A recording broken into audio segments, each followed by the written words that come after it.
Okay, this is not going to be a lecture, it's going to be a class. So I'm going to be writing on the board, taking your questions and so on. I think it has more value than sitting and just talking to you. We're going to be looking at Surah Kahf this evening. And this is the 18th Surah of the Quran. Comprises of some 111 verses. It is a favorite of many of us because the Prophet ﷺ instructed us to recite Surah Al-Kahf on Friday. It expiates your sins from one Friday to the other. And so these are some reasons why we have grown familiar with this particular surah. The surah itself is said to be Meccan. So now you know there are two kinds of surahs. The Meccan surahs and Medinan surahs. Those revealed in Medina are called Medinan surahs. Those revealed in Mecca are called Meccan surahs, right? Let's see if your head is moving. I don't want the Indian head move like this, meaning yes. No, wrong. Meccan and Medinan have nothing to do with space. They have everything to do with time. There we go. But if you say a surah is Meccan, it doesn't refer to Makkah. It refers to a time period. When you say it's Medinan, it doesn't refer to Medina. It refers to a time period. Got it now? Right. No. Okay. Any surah or any verse revealed before the Hijrah will be called Meccan. Any surah, the student is back. any surah revealed after the Hijrah will be called Medina. You got it now? Which obviously puts you puts the verses in a strange arrangement where you would find a particular surah being revealed in Makkah, and it will still be called Medinan because it was revealed after the Hijrah, see? Apart from the technical aspect thereof, this particular arrangement or understanding that you have surahs, and not just surahs but even verses, categorized separately is very important for a scholar, a faqih, because he has to deal with the Quran separately from you and I. When each one of us does not approach the Quran with the same objective. The scholar, the faqih, and the salik or the seeker are actually opposite to each other. Those who are seeking salvation in the hereafter, sometimes we call them salik. Man salaka tariqan, somebody who takes a road. They always aim for the highest. You got it? But the faqih always aims for the lowest. Because his duty is to make life livable here. You see now? That's the job of the faqih. When the faqih starts talking about, you should be approaching Islam with the loftiest of ideals, then he's not functioning as a faqih. Then he's become a Sufi sheikh. You got it now? The job of the faqih, of the jurist, is to make life livable on this earth. It is the faqih who will tell you, for instance, we're digressing now, it is the faqih who will tell you that you can drink crushed grape juice immediately after it is crushed in the summer for a period of 23 hours and 59 minutes. You got it now? If you drink it at the 24th hour, then that grape juice will no longer be considered permissible. It will now be considered impermissible because it has transformed from being grape juice to becoming an intoxicant. You got that? Yeah. The faqih does that for you. That's the job of the faqih. The Sufi sheikh will tell you, stay away from it. Stay away from it. You understand, these are two different approaches. The job of the faqih is not to tell you stay away from A, B or C. His job is there to establish hudud. That is the job of the faqih. Establish limits and tell you can do that up to that point. You can do that up to that point. That is a good faqih. But if he's also in the business of helping you elevate yourself spiritually, then his job becomes somewhat complicated. It becomes confused. Why am I telling you this? Because a lot of people, ulama, scholars, they have two hats on their heads. And they sometimes forget that they actually are supposed to provide guidance as jurists. And they end up providing guidance as spiritualists. You see the difference now? One is aiming for the highest, the other one's aiming for the lowest. Both of them have a job to do. Both of them have a job to do. And Islamic scholarship is replete with examples of these two contending with each other, talking to each other and says, no, it can't be like it. And the other one saying, yes, it can be like that.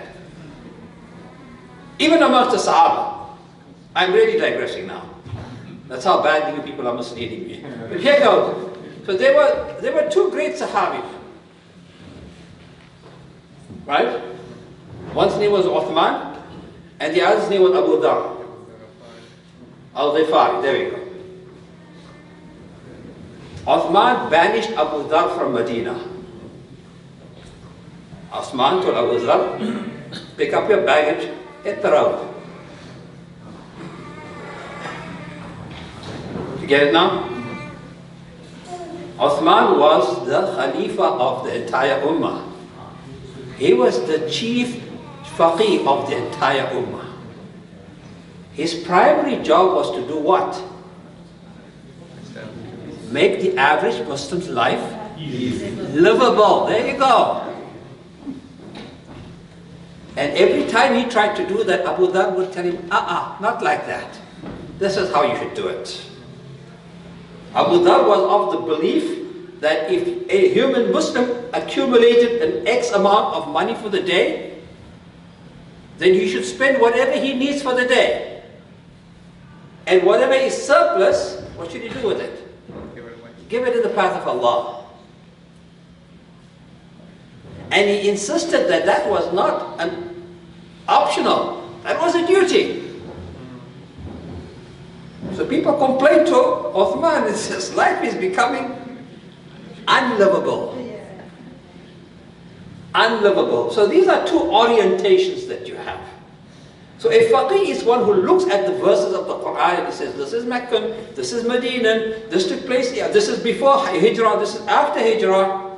Why is that important? Well, that is important because Islam in Makkah, before Hijrah, was different from Islam in Medina in one very important way. Before I'll say that, and then we'll move into the surah itself. Islam in Makkah focused primarily on the individual and the individual soul and his iman and his salvation. Got it? Islam in Medina focused primarily on establishing a community. Islam in Makkah put the individual first. Islam in Medina put society first. Which is not to say that the two were neglected entirely in the other, but simply in terms of priorities. So the laws of marriage, Makkah Medina.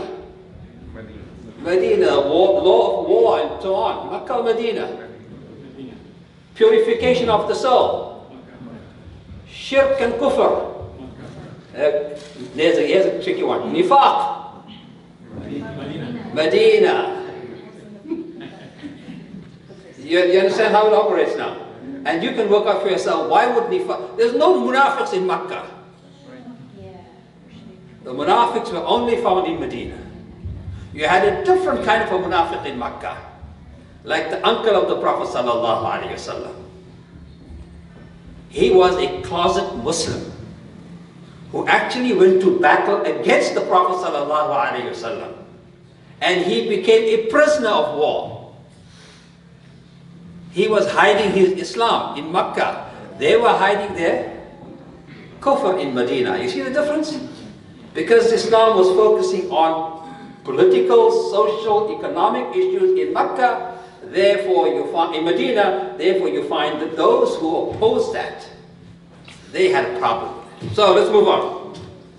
So this particular surah has four stories in it. Surah Al-Kahf. It has the story of the sleepers of the cave. It has the story of the farmers, two people who owned land. It has the story of Musa alayhi salam.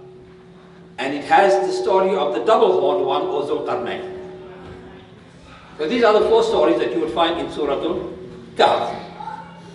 The stories are not directly tied, connected one after the other. There are moral statements in between, spiritual statements in between. There are certain commonalities, however. All four seem to be examples of power struggles. Struggle for power.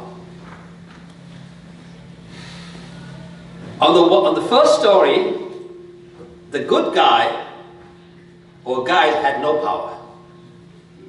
In the last story, the good guys had all the power. You see it now? Now you're looking at, remember the stories, right? I think most of you know this, what the stories are. I'm simply extracting from their similarities and themes. Notice that in the first story of cave dwellers, the people of the cave, the Ashab al-Kahf, were entirely powerless. They were entirely at the mercy of the political authority. As opposed to that, those in the last story, which is Zulqarnain, they too were entirely powerless. The people, that is. And they were entirely at the mercy of a rightly guided leader. Ya Zulqarnain, we appeal to you. You wield authority. The first group could not do that. Clearly they tried. They say this was at the time of Decius. This is actually in broader Abrahamic history. The story of the cave dwellers is a story of transition from a Christianity that was powerless to a Christianity that became powerful. Unlike Islam, which began slowly but then just took off like a burning bramble bush and just engulfed the entire world with light, Christianity had almost 200 years of extreme hardship. Think of Rasulullah and his companions in Mecca and multiply that 100-fold. All of early Christianity was hardship. When the cave dwellers left the cave, their moment of exit coincided with the emergence of a new power, Christian power. Theodosius became the leader. He gave Christianity an opportunity to spread itself, to grow, and so on. So that this, in the broader history of Tawheed and the Abrahamic tradition, when you're looking at the dwellers of the cave, that interim period when they were in the cave, that entire period was one of extreme hardship for Christians. Extreme hardship. And just when they came out of that cave, things had changed. Of course, when they came out of the cave, they had been in a time capsule. They had been, I'm fascinated by people who are in deep comas and come out of those comas. I've never had opportunity to sit down and speak to such a person firsthand.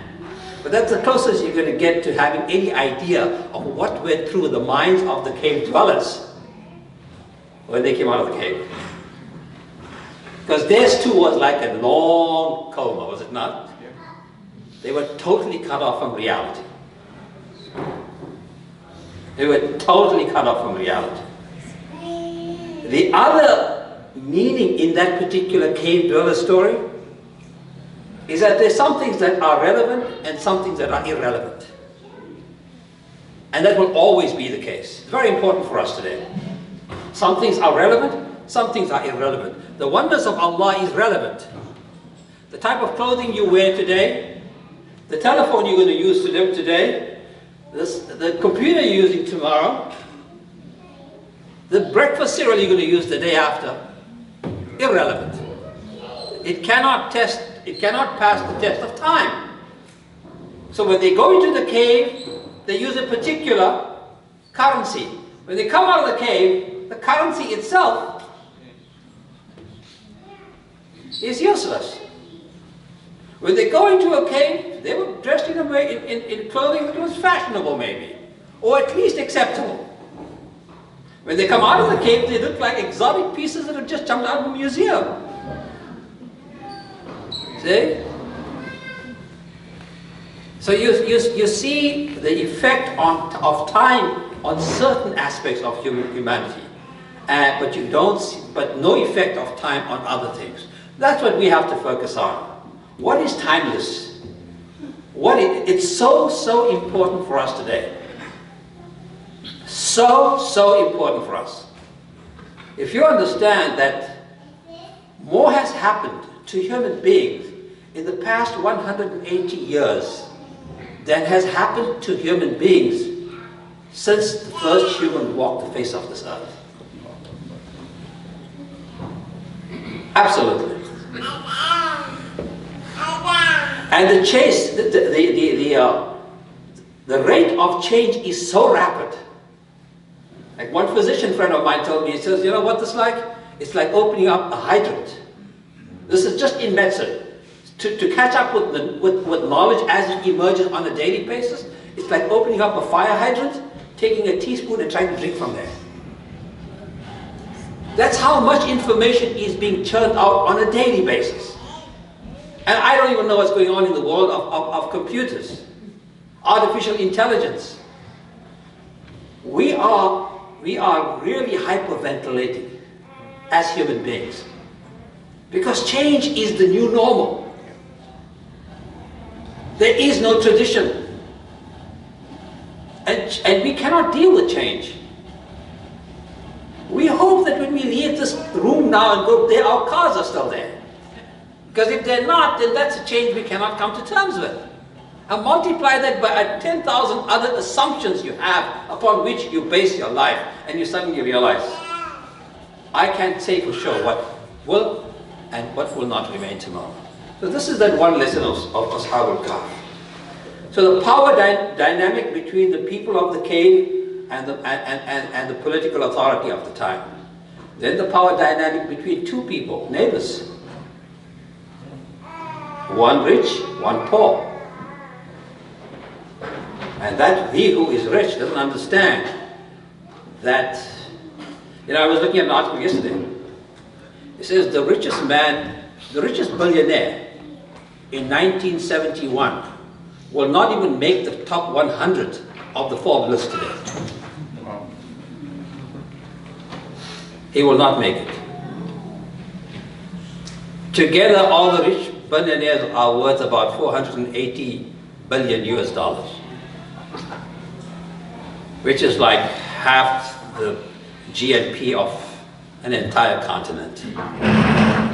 So think about that person who had so much, who now has comparatively nothing.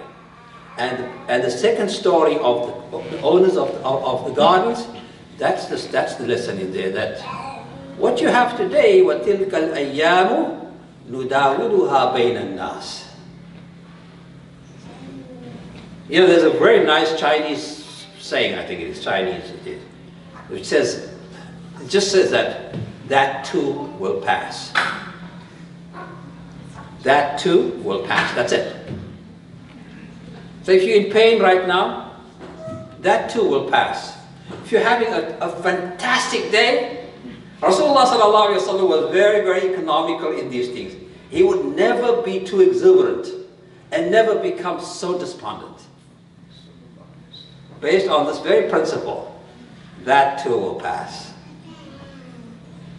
Don't become so indulgent in your happiness and frivolity that you forget, okay, these things, they have a timeline. They come and they go. Happiness comes and goes.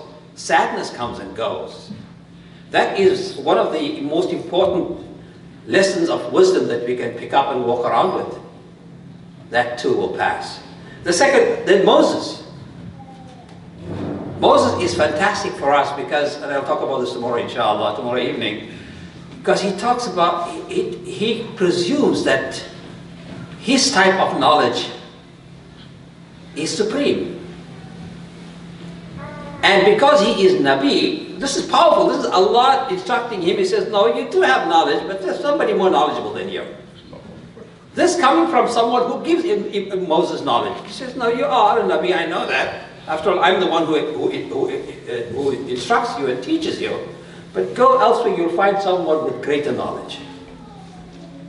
And that's how Moses ends up with Khidr. The knowledge of Moses is divine, but it is terrestrial. It is for this world. The Moses of Khidr is divine. It works for the other world. Because whatever Khidr did in this world, from our perspective, was wrong, right? We can't just go around killing people or destroying other people's properties. But that's exactly what Khidr does. And Moses, he objects, and is he right to object? He's wrong and right. He's wrong because he had a transactional relationship with his teacher. The teacher told him up front, when you sit with me, no questions. He said, okay, no problem.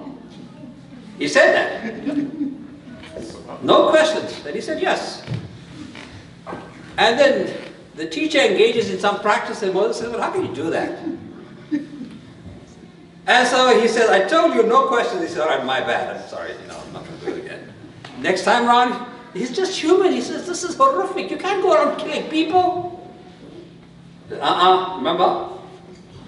So that's the broader lesson there, that there are things that we have no knowledge about. Our understanding is limited. We are fortunately at a time in human discovery where physics and things like that actually supports the idea that a rational approach to everything leads you into a dead end. So you have quantum mechanics telling you something, string theory is telling you something else, and when you look at that, you say it's not humanly possible. Schrodinger's cat, remember that one? Is the cat alive or dead when you open it and close the box and things like that? How can something be in two places at the same time? This is modern physics. And so you find Musa alayhi salam grappling with that. And who is he representing when he's grappling? All of us.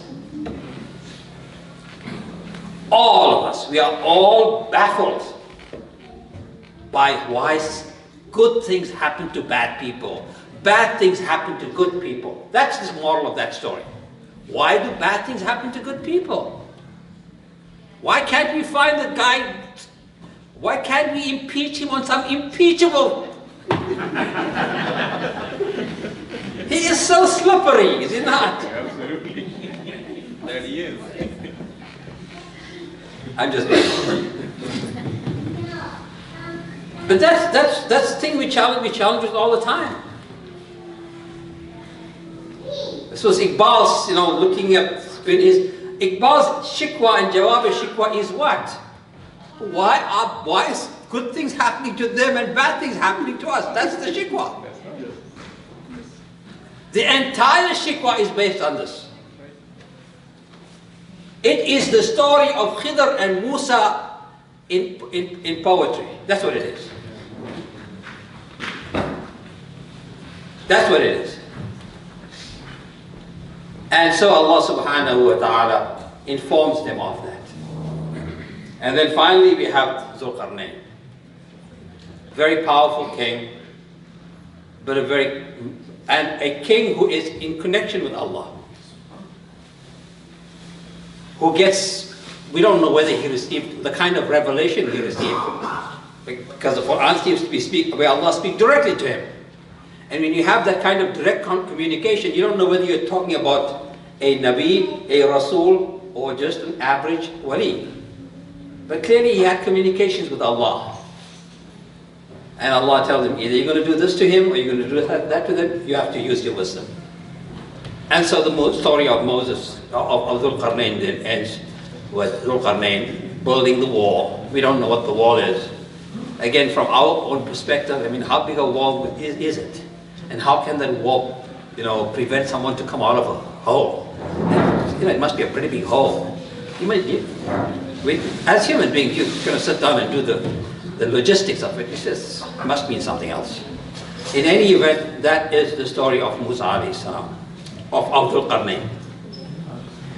In terms of what I like to do is, give you an overview of the surah itself, but also talk about some verses that stand out.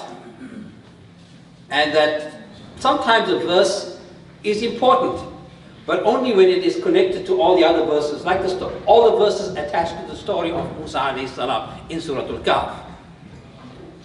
They're all important, but the importance is primarily in the fact that they are stitched together, like a woven cloth. And at the end of the day, you have a cloth. But sometimes there's a string out there that just stands out. So you have four. This one particular verse is a verse that encapsulates the message of the Quran in its entirety. It says, Al-malu wal-banuna zinatul hayat dunya. That your wealth and your progeny are the adornments of this world. وَالْبَاقِيَاتُ الصَّالِحَاتِ خَيْرٌ. That verse stands out. It's like that red piece of thread in a white piece of tapestry. It just stands out. And you certainly have the story of the cave dwellers and everyone else. But this particular verse is one that you can personalize. You can put in your pocket. You can keep in your heart. One that affects you and I every day. Because we are human beings and we are creatures of passion.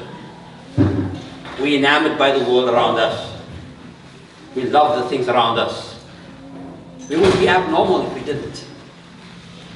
We would be abnormal if we didn't like the next best car, the next best computer, the next best TV, and so on. It's just human to do that. And this verse puts a break on that. It says, Al-malu wal-banoon zinatul hayat. So that's number one. The other one is a kind of modesty in your approach to things. وَلَا تَقُولَنَّ لِشَيْءٍ إِنِّي فَاعِلٌ ذَلِكَ غَدًا. Now this is done, I'll do it tomorrow. I will do this tomorrow. This is done. And this is a verse that was sent directly to the Prophet ﷺ, cautioning him not to make promises he cannot deliver on. When they asked him about the dwellers of the cave, he said, I'll let you know tomorrow. He had forgotten for a moment that this communication with Allah is a one-way communication. It comes from the top to the bottom. It goes from here to the top, but then the response has its own timeline. He forgot that for a moment. He suffered the consequences.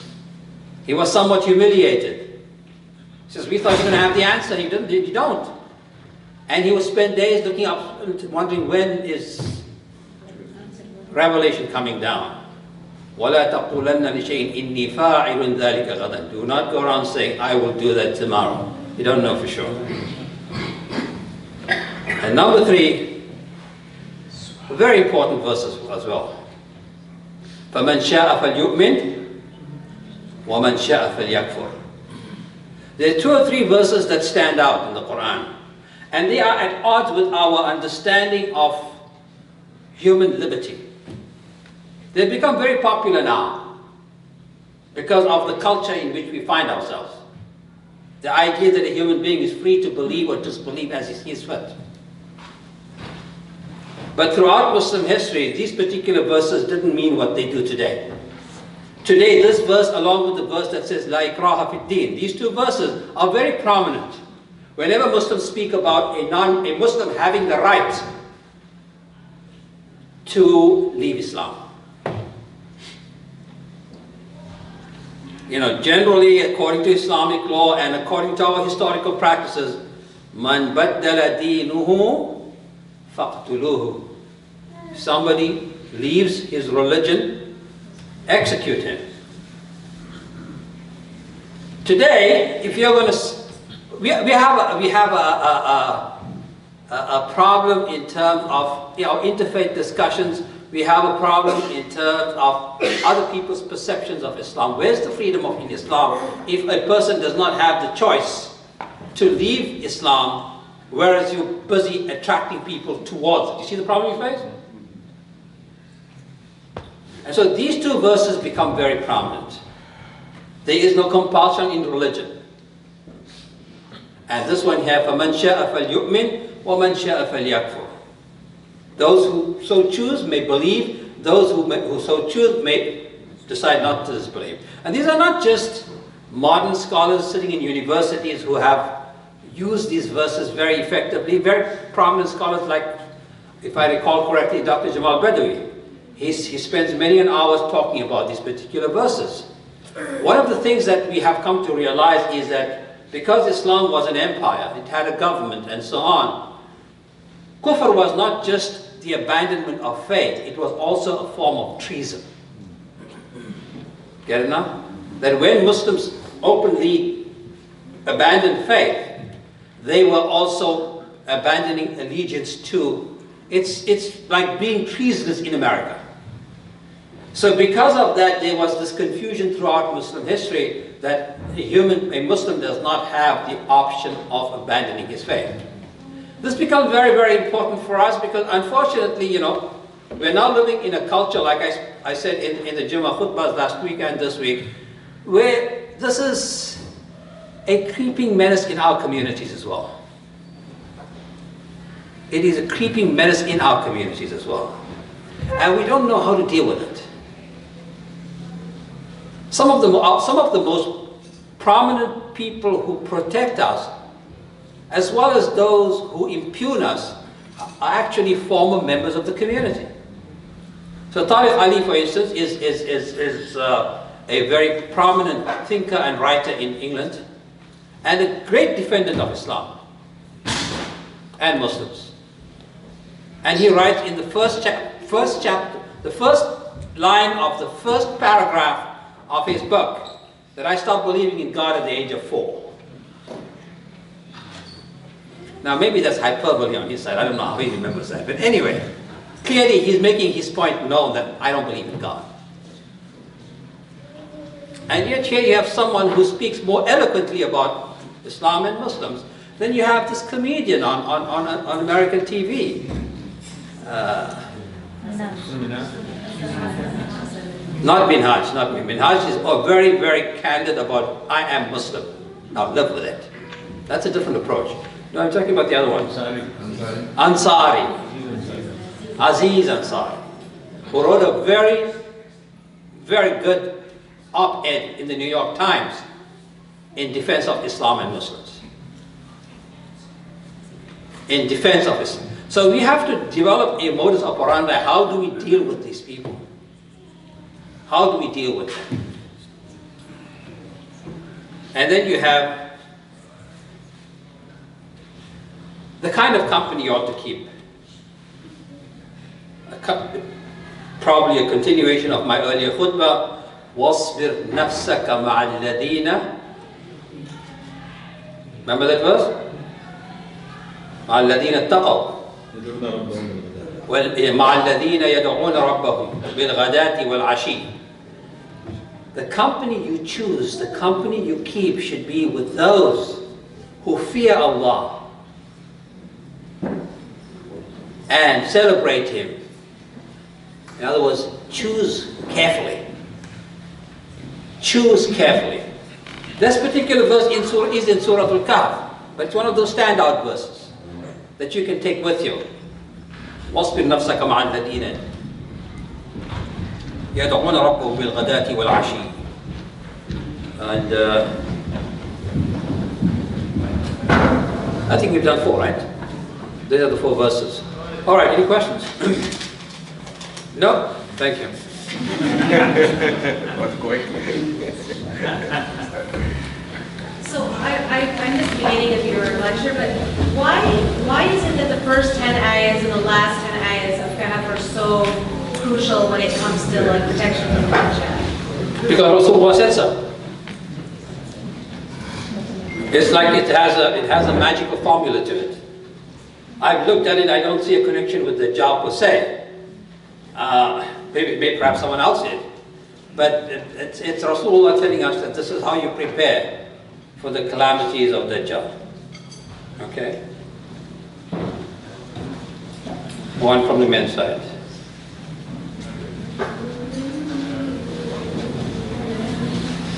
No, yes? It's just a question on the side. These 4 stories that in Surah Al-Kahf, are there any references to them in the Bible, for instance? Yeah, very much so, very much so. Especially the story of the sleepers of the cave. It's called the story of the sleepers of Ephesus. It's there. And of course, Dhul Qarnayn, the 2-horned one. For the most part, when you look at narrations in the Quran, they are scant. And what scholars have done is they turned to the Old and the New Testament to find more flesh. So the Quran was skeletal, and the Old Testament and so on would provide more flesh. In this story of the cave dwellers, in the story of the 2-horned ones, of Dhul Qarnayn, the Bible and the Old and the New and the Old Testament are not as copious in the information they provide as does the Quran. So you find that there's a borrowing from the other side. But yes, they do have that. The story of the farmers, no, not to the best of my knowledge, and not the story of Moses. In fact, they argue that the Moses story in this particular chapter of the Quran is not referring to the Moses of the Old Testament. It just happens to be his namesake. Okay. Does Khidr alayhi salam used to receive revelation because he knew? Khidr alayhi salam, I think he functioned on the other side of the corridor. He was part of the ghaib, so he would not receive revelation. You understand what I'm saying? So Khidr would not be considered a human being like you and I. Perhaps that's why he's called Khidr, the green one. How did he get all the knowledge? Because he's on the other side. Oh, he's already there. That's right, and he's functioning on this side. Whereas a Nabi is on this side, and he functions on that side to some extent. You see the difference? Khidr is from that side working on our side, and Anbiya are on our side working on the other side. That's right. Jazakumullah al-asr. Okay, another question. No, go ahead. So with the young boys that were in the camp for 300 years, and then is it now, sorry, how much the Quran says, and added, was it 9? 5 years, yeah. And 9 years, yeah. So is the 9 and the 300, is there any relationship between those two numbers? I think not. Because if you look at every 33 years of the Islamic calendar, there's 1 year, 33 for lunar calendar, there is 1 year difference between. So 300 divided by 33 gives you exactly nothing. So you're saying this is a reference to the lunar calendar? Yeah, basically, this is just my. It's interesting. But if you are using the Islamic calendar, it'll be 309.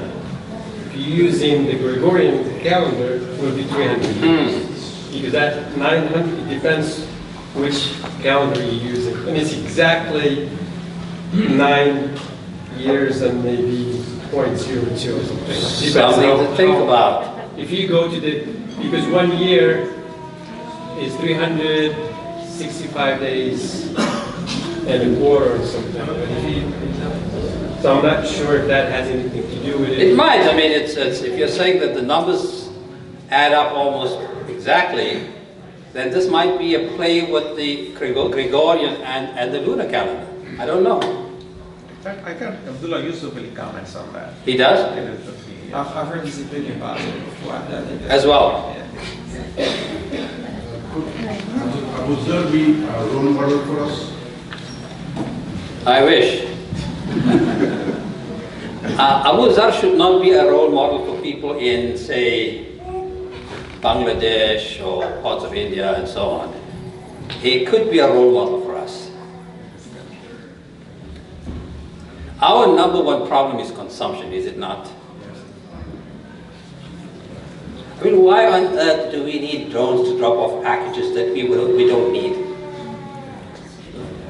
You know, everything becomes so important, and there's a frenzy. There's a frenzy out there to get these things done. I need this parcel by today. I have to get the tracking number. Let me call UPS. I've done that today, by the way, so I'm just telling you. And you know, you have to have that Abu Dhar mentality to say, what are you waiting for? Oh, pair of shoes. How many other pairs of shoes do you have? Oh, don't ask me those questions, that's embarrassing. We are caught up in the cycle of consumption that has no end to it. The Abu Dhar mentality for us would be ideal, I think. I think it would be perfect for us. But we're not in that mindset. Perhaps some of you are, I certainly am not. Because it fits in with that al-mal wal-banuna zinatul hayat ad-dunya. And we're just caught up in more consumption, more consumption, more consumption. The challenge is for you is for you to continue to acquire. It's very important for Muslims to acquire, accumulate, but not things. You need economic power. You must have it. You must have economic power. But you must not abuse it, and you must not consume it. It's the most important currency the world knows today. So I would love for you people to become multi-billionaires. Inshallah, Ameen. But your heart should be driven by the spirit of Abu Dhar. Your heart should be driven by the spirit of Abu Dhar. Because what happens is too often our actions are driven by Abu Dhar. Uthman didn't kick Abu Dhar out because he didn't like him. He kicked him out because he needed a different mindset that would allow the empire to grow. So when if that is your mandate, your frame of mind is different. Your frame of mind is different. جزاكم الله والعصر إن الإنسان لفي خسر إلا الذين آمنوا وعملوا الصالحات وتواصوا بالحق وتواصوا بالصبر.